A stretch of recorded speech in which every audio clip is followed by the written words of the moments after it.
Damas y caballeros, buen día. Después de casi 28 años sirviendo en el área de Santa María, y conforme nos objetivos para seguir modernizando el servicio, nos mira el momento oportuno para remodelar nuestra branch.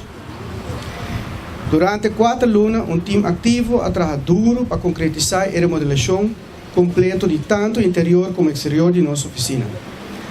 Ahora está brinda más seguridad, con entrada más safe para los clientes, una área de servicio más agradable y renovada, com mais espaço para completar qualquer transação bancária de uma forma tranquila. Na nome do time de manejo, nós agradecemos tudo que contribui no projeto aqui e nós desejamos nos branch manager Angelo e seu time êxito de um ambiente novo. Agora chega o momento para celebrar junto com o Bolso a abertura oficial da oficina aqui com um brinde chiquito, alguma donação na instância e uma campanha na nossos clientes que estão visitando as oficinas de Santa Maria. Pero primeiro que nós passa para brindes, nós chamamos representante de Boa Juventude, Centro de Bairro Santa Maria e Verpleeghuis Bethesda para vir adiante para receber uma donação de banco para Bolso por seguir com o trabalho incansável de ajudar a nossa comunidade.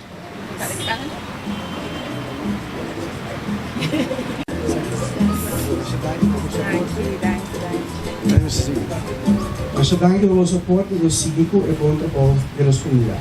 Nós aqui temos um preço chiquito, mas é para contribuir, tá?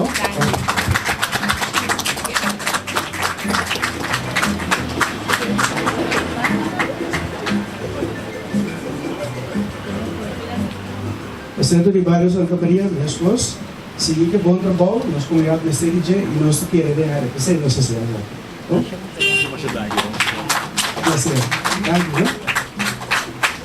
Me quero pedir ao senhor Virginia Pastorado de join me também, por favor.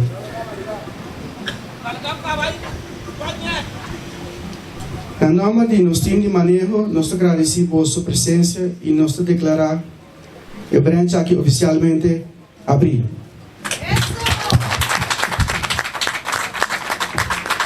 Também me quero invitar você para passar para dentro e admirar o branch novo. E feliz manhã e bom semana para você, Danke.